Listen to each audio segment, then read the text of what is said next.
بسم اللہ الرحمن الرحیم نحمدہ و نصلی علی رسولہ الکریم۔ اللہ تعالیٰ کا فضل احسان ہے، اللہ تعالیٰ نے توفیق عنایت فرمائی، اور جتنا شکر ادا کیا جائے کم۔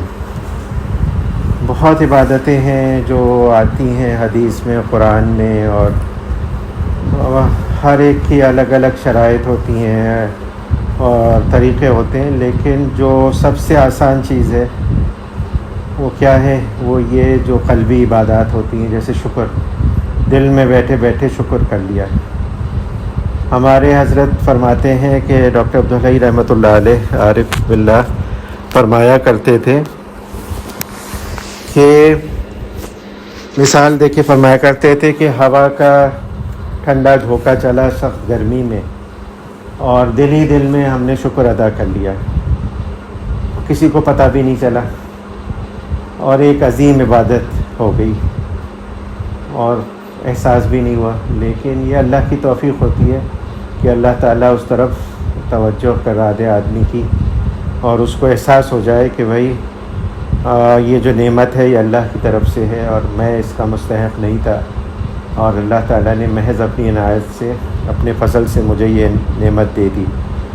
اور حقیقی شکر یہی ہے کہ بھائی یہ دل سے احساس ہو جائے، اور اس سے بڑھ کر یہ کہ جو نعمت ہے وہ اللہ تعالیٰ کی معصیت میں خرچ نہ ہو، کہ جو اللہ نے یہ ہمیں زندگی دی ہے، جو وقت دیا ہے، جو یہ نعمتیں دی ہیں، جو مال دولت دی ہے، کہیں ایسا نہ ہو کہ یہ نعمتیں ہم اللہ تعالیٰ کو ناراض کرنے میں استعمال کر لیں۔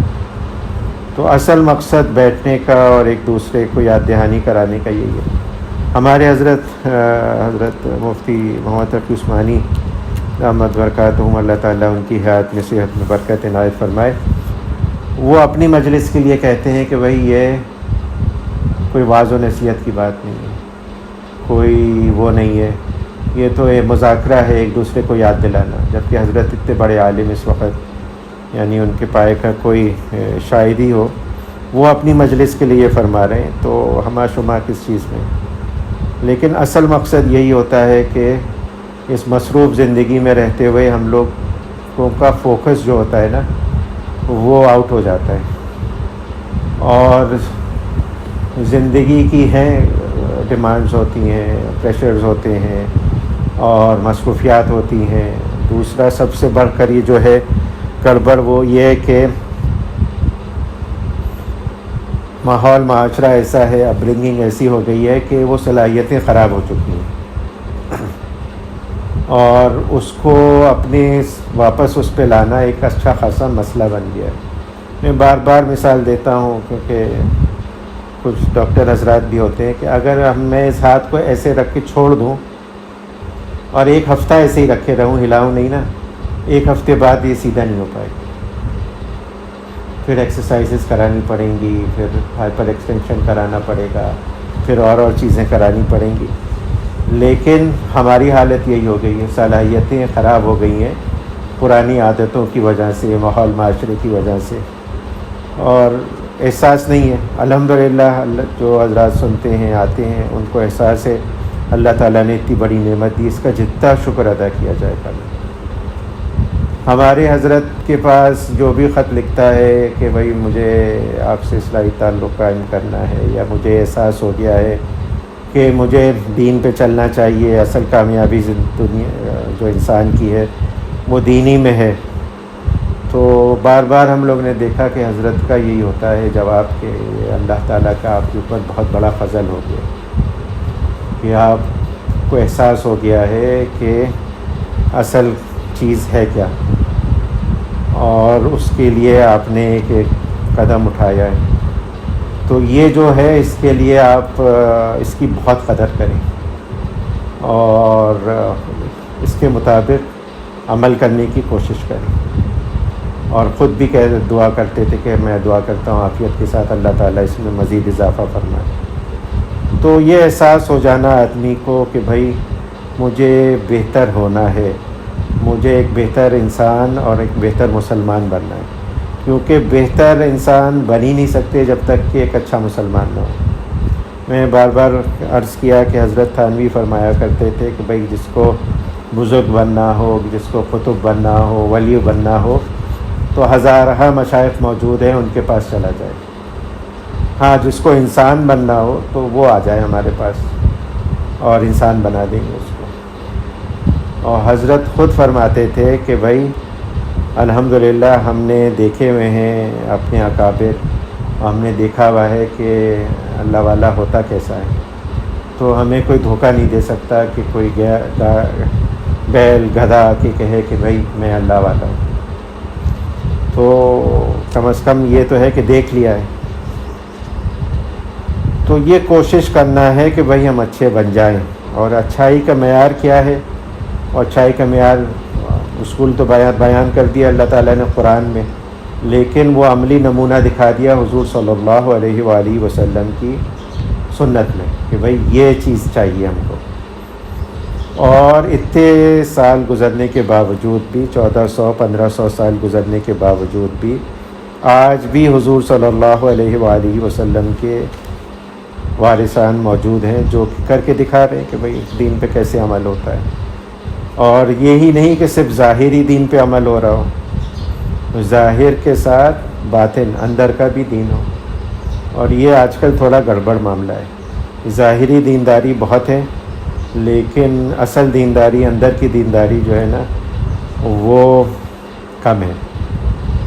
مسجد میں نمازی زیادہ ہیں لیکن جن کی نماز میں خشوع خضوع ہو وہ نادر ہوں گے۔ حضور صلی اللہ علیہ وآلہ وسلم نے قیامت کی نشانیوں میں سے اس کو بیان فرمایا کہ مشکل سے کوئی آدمی ہوگا نماز پڑھنے والا مسجد میں جس میں خشوع خضوع ہو۔ تو یہ ساری چیزیں جو ہیں، یہ چیزیں بہت کم ایسے لوگ ہوتے ہیں کہ جن میں پیدائشی طور پر ہوتی ہیں کہ وہ نیک ہوں، اچھائی برائی کا انہیں اہتمام ہو۔ ہم لوگ کہتے ہیں مادرزاد ولی ہیں، پیدا ہوتے کے ساتھ ہی اللہ کی دوست تھے۔ زیادہ تر جو ہوتے ہیں وہ ان کا ایک پاسٹ ہوتا ہے اور پھر اللہ تعالیٰ ان پہ فضل فرماتے ہیں اور توفیق عنایت فرماتے ہیں کہ بھئی وہ متوجہ ہوں اور پچھلی زندگی سے توبہ کریں اور اللہ کو راضی کریں، اور کوشش کرتے ہیں کہ یہ ساری چیزیں حاصل کی جائیں کہ اللہ کی محبت ہے۔ اللہ کی اگر محبت ہے تو جو محبت بھی اس محبت میں آڑے آ رہی ہے اس پہ آدمی قربان کرنے کے لیے راضی ہو جاتا ہے اس کو۔ صحیح ہے، تو یہ کوشش رہتی ہے لوگوں کی۔ السلام علیکم، کیا ہے؟ تو یہ چیزیں حاصل کرنا ہے، اور یہ کیسے حاصل ہوں گی؟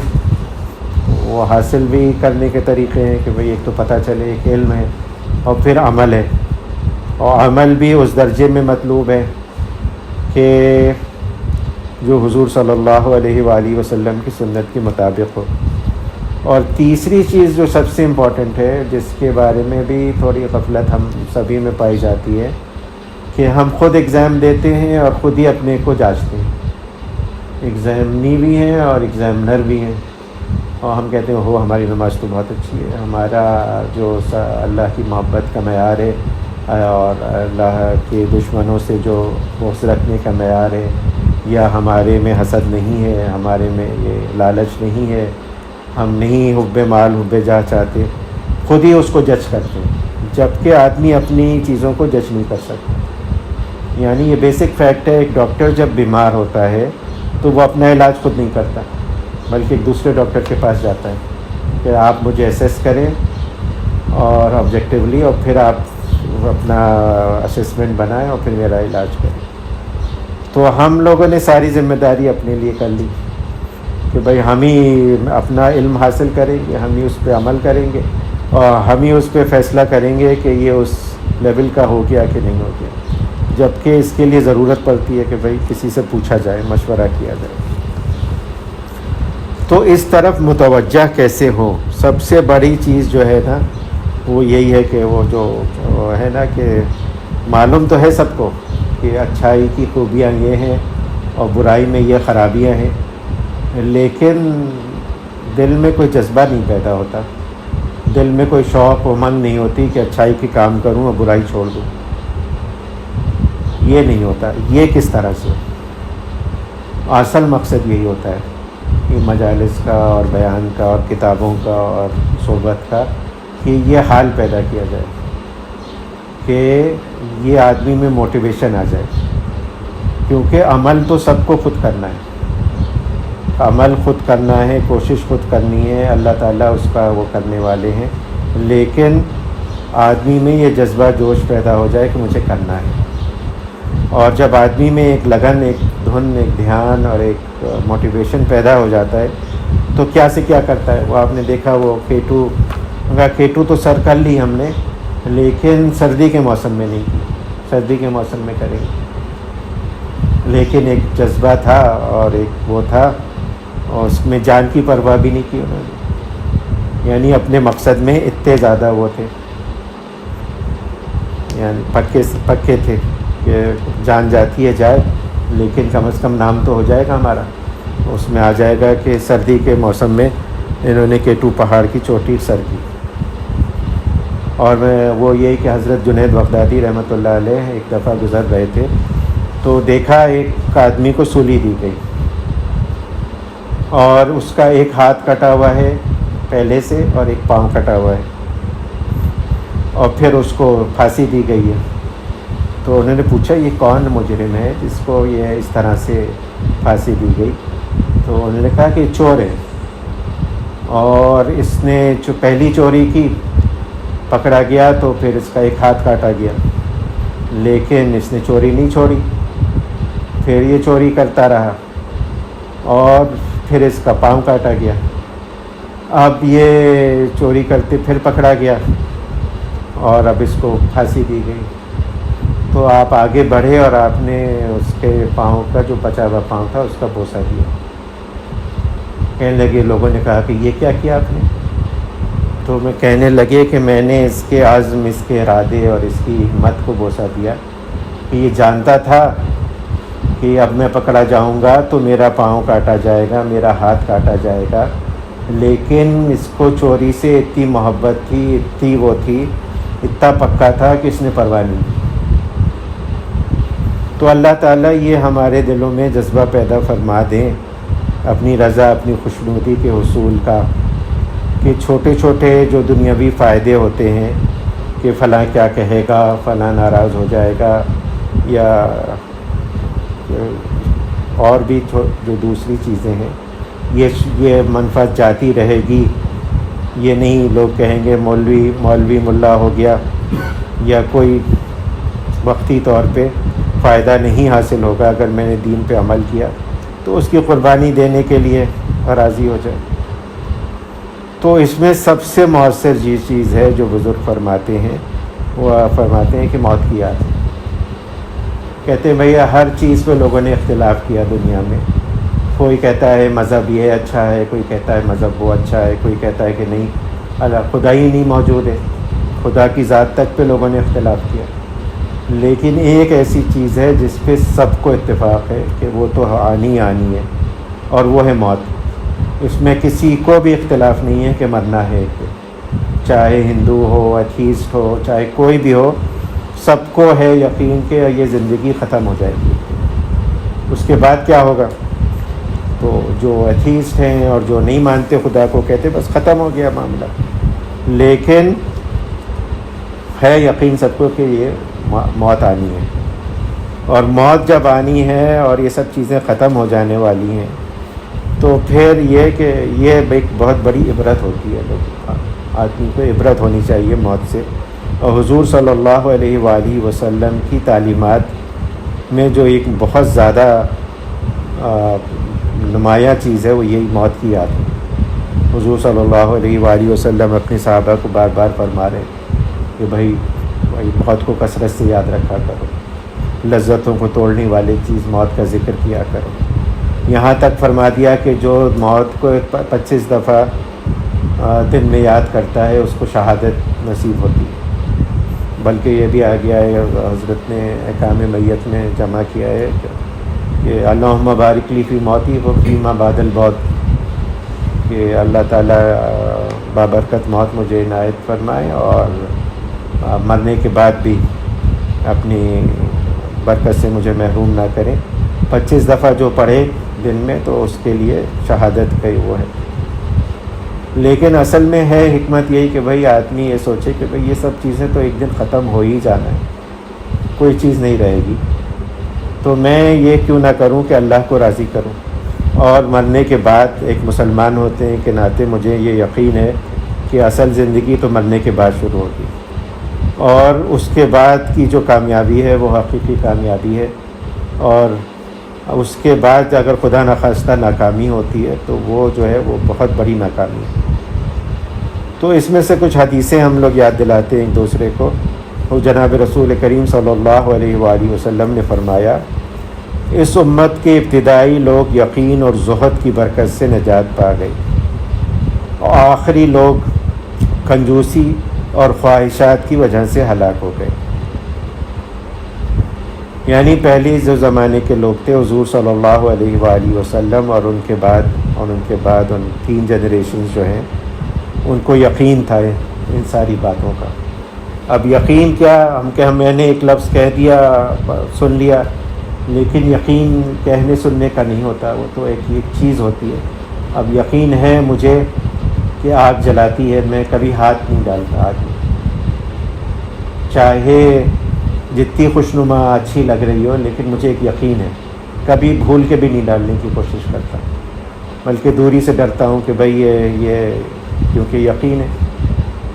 یہ ساری باتیں جو تھیں, جنت جہنم گناہ کا عذاب, ابتدائی لوگوں کو اس بات کا یقین, پکا یقین تھا. اور صحابہ کے کتنے ہی واقعات ہیں کہ ان میں سے کوئی شہید ہونے لگتا, کسی کو تیر لگا, تلوار لگی, تو قسم کھا کے کہتے تھے کہ فزت برب الکعبہ, اللہ رب کعبہ کی قسم میں کامیاب ہو گیا. اور زہد کیا کہ اللہ کی رضا خوشنودی اور اس کے لیے ایک ایسا لائف اسٹائل. اور حضور صلی اللہ علیہ وآلہ وسلم کی زندگی سیرت کا مطالعہ کیا جائے تو سب سے نمایاں چیز جو ہے نا وہ ہے زہد ہے. جس طرح کا آپ نے لائف اسٹائل اپنا رکھا, یعنی اس میں اس زمانے میں بھی لوگ تھے جو امیر لوگ تھے, جو اچھی طرح سے رہتے تھے, ان کا جو معیار زندگی تھا وہ اچھا خاصا تھا. لیکن حضور صلی اللہ علیہ وآلہ وسلم نے اپنا جو معیار زندگی رکھا, لائف اسٹائل, وہ بالکل نچلے طبقے کا رکھا, کہ کوئی یہ نہ کہہ سکے کہ یہ دین جو ہے یہ صرف امیروں کے لیے ہے, یا جن کے پاس سامان راحت اور آسائش ہے ان کے لیے ہے. بلکہ حضور صلی اللہ علیہ وآلہ وسلم تو جو واقعہ مشہور ہے کہ چارپائی پہ سو رہے تھے, اور بان کی چارپائی تھی کھجور کے پتوں کی, اور اس کے نشانات حضور صلی اللہ علیہ وآلہ وسلم کے جسم مبارک پہ بن گئے تھے. اور صحابہ کا بھی یہی تھا. اور آخری لوگوں کے لیے حضور فرما رہے ہیں کنجوسی.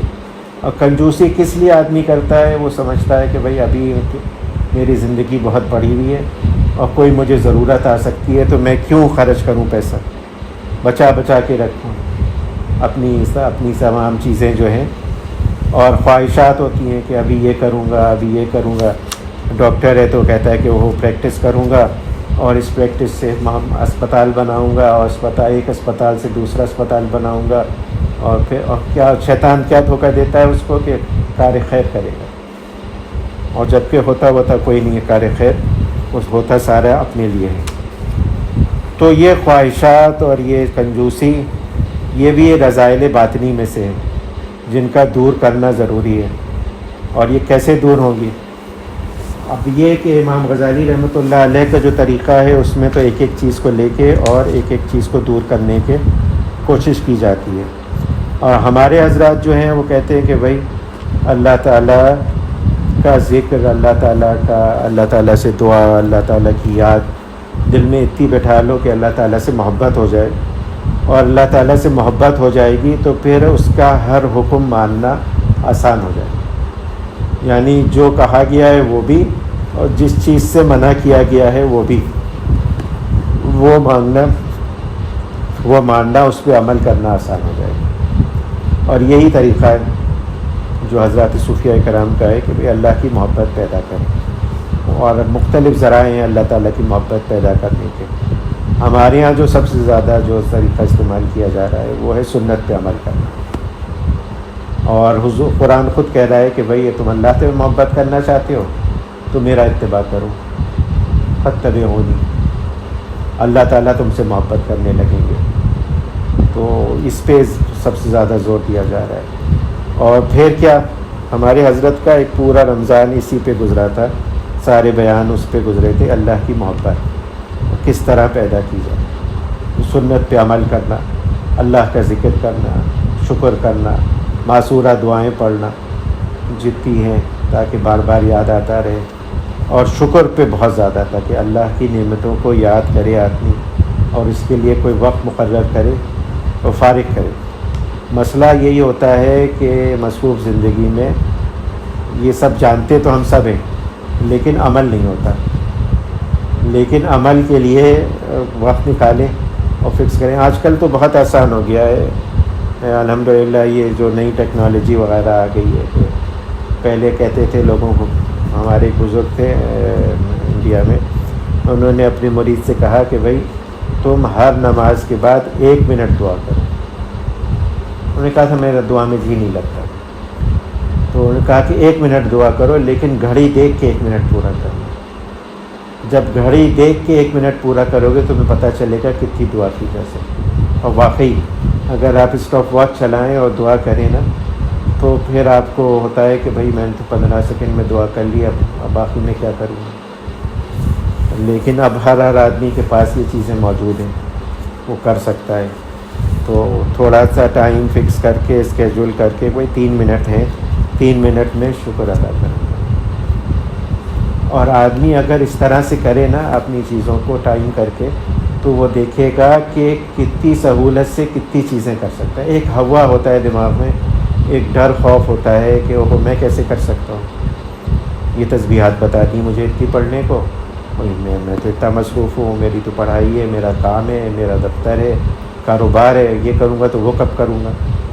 لیکن اس کو ٹائم کرے گا تو پتہ چلے گا 8 منٹ لگتے. ہمارے یہاں یہ کرائی جاتی ہے 12 تسبیح سب کو ہوتی ہیں، 13 تسبیحات ہوتی ہیں خاص طریقے سے پڑھنے کی، لا الہ الا اللہ، الا اللہ اور اللہ اللہ اور اللہ کی. تو 13 تسبیح بتاتے تو سب چوک جاتے ہیں. 13 تسبیح تو بہت زیادہ ہے، ہم سے تو ایک تسبیح نہیں پڑھی جاتی. لیکن اگر ٹائمنگ کی جائے تو 20 منٹ سے زیادہ نہیں لگتے ٹائم کر کے. تو یہ تھوڑا سا آدمی کو اطمینان دلا دیتا ہے کہ بھائی میں اتنا ٹائم اور چیزوں میں ویسٹ کر رہا ہوں اور دوسری چیزیں کر رہا ہوں. اور دوسرا یہ ہے کہ آدمی پہلے سے پلان کر کے رکھے کہ بھائی فارغ ملے گا میں یہ کروں گا. آج کل ہر جگہ یہی ہوتا ہے، کہیں جائیں لائن میں لگے ہیں، انتظار کرنا پڑ رہا ہے، یا یہاں تک کہ فون بھی کریں کسی چیز کے لیے تو وہ آٹومیٹڈ وہ چل جاتا ہے، مینیو چل جاتا ہے، اس میں انتظار کراتے ہیں اب یہ بٹن دبائیں، اب یہ بٹن دبائیں، یہ بٹن دبائیں، اسی میں اچھا خاصا وقت گزر جاتا ہے. تو پہلے سے ذہن بنا ہوا، اور یہ ہمارے بزرگ سب کر چکے ہیں.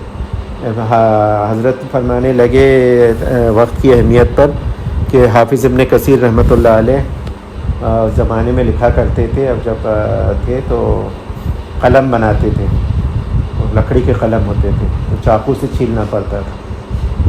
تو انہوں نے فکس کیا ہوا تھا کہ جتنی دیر میں قلم بناؤں گا، کیونکہ گھس جاتا تھا لکھتے لکھتے، اس کی نب وہ ہو جاتی تھی، تو اتنی دیر میں فلاں چیز پڑھا کروں گا، درود پڑھوں گا، استغفار پڑھوں گا، یہ کلمہ پڑھوں گا. تو پہلے سے پلان کیا ہوا تھا. تو یہ کہ وہ ٹائم بھی یوٹیلائز ہو جاتا تھا. اور بزرگوں کی صحبت میں رہ کے یہی دیکھتے ہیں. ہم لوگ جاتے ہیں حضرت کے پاس بیٹھے ہوئے ہوتے ہیں تو لوگ آتے ہیں، ملنے کا ٹائم ہوتا ہے، دفتری کام ہو رہا ہوتا ہے، ایک آدمی فائل لیے ہوئے آیا ہوا ہے، کوئی ملنے آیا ہوا ہے. اس سب میں بھی ہوتا ہے کہ بیچ میں اگر کوئی گیپ آ گیا تو حضرت اس کو بھی یوٹیلائز کر لیتے ہیں. ہاں، سامنے ایک پلندہ رکھا ہوتا ہے خطوں کا، اصلاحی خطوط کا، وہ اس کا جواب حضرت خود دیتے، کسی کو نہیں ڈیلیگیٹ کرتے. تو کچھ نہیں ہوتا تو وہ لکھنا شروع، اس کے جوابات لکھنے لگے.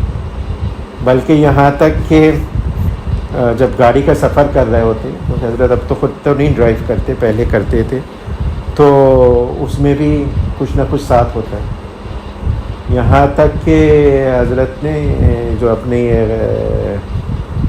یہ ترجمہ قرآن کیا ہے، حضرت فرماتے ہیں زیادہ تر سفر میں کیا، انگلش اور اردو دونوں، یہ کہ ساتھ رہتا تھا، پہلے سے پلان رہتا تھا کہ بھئی جیسے ہی موقع ملے گا یہ کریں، کوئی ٹائم وقت ضائع نہیں ہوگا۔ تو ٹائم کا ہم لوگ بھی اگر استعمال کر لیں کسی نہ کسی اس میں کسی نہ کسی حد میں رہتے ہوئے اور کسی نہ کسی کی لیول پر، تو انشاءاللہ بیکار نہیں ہوگا، فائدہ ہی ہو جائے گا۔ اور یہ جو ایک آج کل کی زندگی بن گئی ہے کہ سب سے ارزاں چیز، سب سے سستی، سب سے بے وقت چیز ہے، وہ ٹائم ہے۔ کسی کو احساس ہی نہیں ہے، وقت ضائع ہو رہا ہے، سو رہے ہیں تو سو کے چلے جا رہے ہیں، اور ٹی وی دیکھ رہے ہیں یا کچھ اور چیز میں میچ آ رہا ہے، ٹائم ضائع ہو رہا ہے۔ اور عام چیزیں بھی جو ہیں وقت مقرر کرتے ہیں لوگوں سے، اللہ ماشاء اللہ کوئی ایسا ہوگا کہ جو وقت پہ آ جائے یا کوئی تقریب وقت پر ہو جائے، سب جگہ ہی انتظار کرنا پڑتا ہے۔ تو ٹائم کا جو ہے وہ ہے نا، یہ ایک نعمت ہے اللہ کی، اور اس کو صحیح طرح سے استعمال کر لیں تو یہ جو ہے یہ ہمارے لیے ایک سرمایہ بن جائے گا۔ یہ حضرت ڈاکٹر عبداللہ رحمۃ اللہ علیہ کے ملفوظات ہیں جو ہمارے حضرت نے جمع کیے، اور اس میں حضرت یہ کہا ہے کہ فضائل اعمال کا اہتمام۔ بعض اعمال ایسے ہیں جو کہ نہ فرض ہیں، نہ واجب ہیں، نہ سنت ہیں، لیکن ان کے فضیلت آئی ہے۔ حضور صلی اللہ علیہ وآلہ وسلم نے کسی کو کرتے ہوئے دیکھا، اور یا کسی کا پتہ چلا کہ وہ ایسا کرتا ہے، یا حضور صلی اللہ علیہ وآلہ وسلم نے خود ارشاد فرما دیا کہ 100 مرتبہ یہ کرنا، اس کی یہ فضیلت ہے، اس کی یہ فضیلت ہے، تو ان اعمال کا اہتمام۔ تو حضرت نے فرمایا کہ یہ اعمال مستحبات میں سے ہیں، یعنی ان کا لیول جو ہے مستحب ہے، کر لے تو اچھا ہے، ثواب ملتا ہے۔ کہ مستحب کی تعریف جب سامنے آتی ہے کہ اس کے کرنے پر ثواب ملتا ہے اور نہ کرنے سے کوئی گناہ نہیں ہوتا، تو بعض لوگ یہ سوچنے لگتے ہیں کہ جب ان کے نہ کرنے پر کوئی گناہ نہیں تو ان کے زیادہ اہتمام کی ضرورت نہیں۔ خاص طور پر اہل علم بکثرت اس خیال کی بنا پر مستحبات سے محروم رہتے ہیں، حالانکہ مستحبات کی ایسی ناقدری بہت بری بات ہے۔ حقیقت یہ ہے کہ فرائض و واجبات تو انسان کے ذمے لازم ہیں، انہیں تو ہر حال میں انجام دینا ہے، وہ باری تعالیٰ کی الوہیت کا حق ہے، لیکن مستحبات باری تعالیٰ کے ساتھ محبت کا حق ہے۔ اور یہ جو کثرت ذکر بھی جو کرائی جاتی ہے، تسبیحات پڑھائی جاتی ہیں، کہا جاتا ہے کہ بھائی تسبیحات کا اہتمام کرو، کہ سبحان اللہ و بحمدہ، یا سبحان اللہ والحمد للہ ولا الہ الا اللہ واللہ اکبر، استغفار اور درود کی تسبیح تو ضرور کراتے ہیں۔ تو کوئی فرض واجب نہیں ہے، پوری زندگی میں ایک مرتبہ درود شریف پڑھنا واجب ہے، کیونکہ قرآن میں حکم آیا کہ درود شریف پڑھا کرو، استغفار بھی۔ لیکن یہ مستحبات ہی ہیں کہ بار بار حضور صلی اللہ علیہ وسلم نے فرمایا کہ میں دن میں 70 مرتبہ استغفار کرتا ہوں یا 100 مرتبہ کرتا ہوں۔ تو حضور جب یہ کر رہے ہیں تو ہمیں تو چاہیے کہ ہم تو کروڑ مرتبہ بھی کریں تو کریں۔ لیکن یہی چیزیں ہیں، مستحبات ہیں، جن سے اللہ کی محبت پیدا ہوتی ہے، اور اصل چیز یہی ہے۔ ہمارے حضرت فرماتے ہیں یہ ماسٹر کی ہے، کامیابی کی کنجی، ماسٹر کی وہ کنجی ہوتی ہے جس سے سارے لاک کھل جاتے ہیں، اور اللہ کی محبت بھی ایسی چیز ہے جس سے اچھے کام کرنا آسان اور برے کام سے رکنا آسان ہو جاتا ہے، مشکل نہیں رہتا، اور یہ حاصل کرنا ہے۔ اور اسی لیے بیٹھتے ہیں کہ بھئی یہ جو ہے یہ فکر پیدا ہو جائے اور یہ کسی نہ کسی درجے میں حاصل ہو جائے، اور جب یہ حاصل ہو جائے گی انشاءاللہ، اور ہمارے حضرت فرماتے ہیں کہ جو لگا ہوا ہے کوشش میں ضرور اس کو ہو۔ یہ اللہ کی سنت نہیں ہے کہ جو کوشش کرے اور اس کو محروم رکھے، بلکہ وہ جو آخری ہے نا کہ اس میں کہ ہم ہاتھ پکڑا کے بلکہ گود میں اٹھا کے تمہیں پہنچا دیں گے، اللہ تعالیٰ یہاں تک فرماتے ہیں۔ تو کوشش جاری رکھنا ہے، اپنی طرف سے عزم رکھنا ہے، اپنی طرف سے کوشش کرتے رہنا ہے. اور ہماری کوشش ہی کیا، ٹوٹی پھوٹی کوشش ہے، ہزارہ اس میں خامیاں ہیں اور رہیں گی ہمیشہ. جو فضل ہوگا اللہ کے کرم و فضل سے ہوگا، تو اس پہ نظر رکھنی ہے.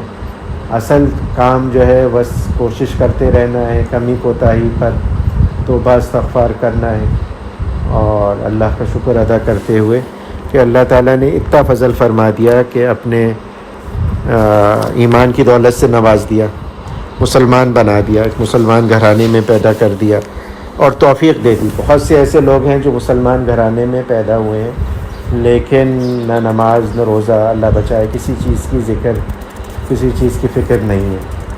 تو اللہ تعالیٰ نے جب توفیق دی ہے تو اپنے فضل و کرم سے دی ہے محض، ہماری کچھ اس میں قابلیت یا صلاحیت نہیں تھی.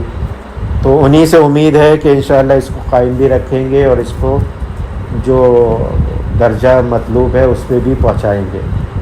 تو بس دعا کر لیں اللہ تعالیٰ کہنے سننے سے زیادہ عمل کی توفیق عنایت فرمائے، کیونکہ اصل چیز تو عمل ہی ہے. اللہم صلی علی حبیبک محمد وعلی آل حبیبک محمد کما صلیت علی ابراہیم وعلی آل ابراہیم انک حمید مجید. اللہم بارک علی حبیبک محمد وعلی آل حبیبک محمد کما بارکت علی ابراہیم وعلی آل ابراہیم انک حمید مجید. ربنا آتنا فی الدنیا حسنۃ وفی الآخرۃ حسنۃ وقنا عذاب النار. ربنا ظلمنا انفسنا وان لم تغفر لنا وترحمنا لنکونن من الخاسرین. یا اللہ یا رحمان یا رحیم یا غیاث المستغیثین یا مانع المستغیثین. ہمارے تمام چھوٹے بڑے اگلے پچھلے خفیہ علانیہ گناہ اپنے کرم اپنے فضل سے معاف فرما دیجیے. یا العالمین ہم اقرار کرتے ہیں اپنی نالائقی کا، کوئی تعویل کوئی عذر نہیں کرتے. یا العالمین یا آپ معاف فرمانے والے ہیں، آپ نے معاف نہیں فرمایا تو کون معاف فرمائے گا. یا العالمین آئندہ کے لیے ہمیں بچنے کی توفیق عنایت فرمائیے، ہمارے ہمت میں، حوصلے میں. یا العالمین پختگی عنایت فرمائیے، مضبوطی عنایت فرمائیے، ہمارے لیے آسان کر دیجیے. اور خدا خواستہ ہم پھسل جائیں، اب سے پھر سے گناہ ہو جائے تو ہمیں پھر توبہ کی توفیق عنایت فرمائیے. ان لوگوں میں سے نہ کر دیجیے جو دیدہ دلیری سے گناہ کرتے ہیں، جو گناہ کے شرمسار نہیں ہوتے. یا العالمین ہر لمحے ہر ساتھ اپنی طرف توفیق رجوع کی توفیق عنایت فرمائیے. تمام خیر آپ سے مانگتے ہیں جو آپ کے حبیب حضرت محمد مصطفیٰ صلی اللہ علیہ وآلہ وسلم نے آپ سے مانگی، اور تمام اس شر سے پناہ مانگتے ہیں جس سے آپ کے حبیب حضرت محمد مصطفیٰ صلی اللہ علیہ وآلہ وسلم نے آپ سے پناہ مانگی. وانت المستعان وعلیک البلاغ ولا حول ولا قوة الا باللہ. یا العالمین دین کا صحیح فہم پیدا فرما دیجیے، دین کی صحیح طلب پیدا فرما دیجیے، دین پہ چلنا آسان فرما دیجیے. ہم آپ کے راستے پہ چلنا چاہتے ہیں، آپ کی رضا خوشنودی حاصل کرنا چاہتے ہیں. نفس و شیطان کا غلبہ ہے. یا العالمین ان رکاوٹوں کو دور فرما دیجیے، ہمارے لیے آسان فرما دیجیے. یا العالمین آپ کا احسان کرم فضل ہے کہ آپ نے پاکستان کو بچایا ہوا ہے بہت حد تک کرونا کی وبا سے. جو تھوڑی بہت ہے بھی اس کو بھی عافیت کے ساتھ دور فرما دیجیے. پوری دنیا سے اس کو دور فرما دیجیے، پوری انسانیت کو سے دور فرما دیجیے. یا العالمین یا غیاث المستغیثین ہم پر، ہمارے گھر والوں پر، والدین، عزیز و قارب، پڑوسی، رشتہ داروں، بچوں پر، تمام مسلمانوں پہ رحم و کرم کا معاملہ فرمائیے. ہر طرح کے حادثات، سانحات، ہر طرح کے شر فتنے فساد، لوگوں کی ایذا رسانیوں سے، دھوکہ دہی سے اور ہر طرح کی موذی دیرپا بیماریوں سے ہم سب کی حفاظت فرمائیے. بچے بچیاں جہاں کہیں بھی ہیں ان کی حفاظت فرمائیے، ان کی جان کی، مال کی، عزت آبرو کی، ایمان کی حفاظت فرمائیے. خصوصاً یہ جو آج کل کی ذرائع ابلاغ ہیں، ماحول ہے، معاشرہ ہے، اسکول کالج ہے، ان سب میں جو چیزیں ہیں ان سب کی شر سے بچائیے، تمام خیر عنایت فرمائیے. یا العالمین مسلمان جہاں کہیں بھی مظلوم ہیں ان کی مدد و نصرت فرمائیے. برما میں، کشمیر میں، فلسطین میں، شام میں، ہر جگہ پہ ان کی مدد و نصرت فرمائیے. یا العالمین جو آپ سے مانگنا چاہیے تھا یاد نہیں آیا، اپنے کرم کے فضل سے ہمیں عنایت فرما دیجیے جو ہمارے لیے مناسب ہے. اور سب سے بڑھ کر یہ کہ ہم سب کو اپنے اولیاء میں عافیت کے ساتھ شامل فرما لیجیے. وصلی اللہ تعالی علی خیر خلقہ ونور عرشہ ومظہر لطفہ محمد وآلہ وصحبہ اجمعین برحمتک یا ارحم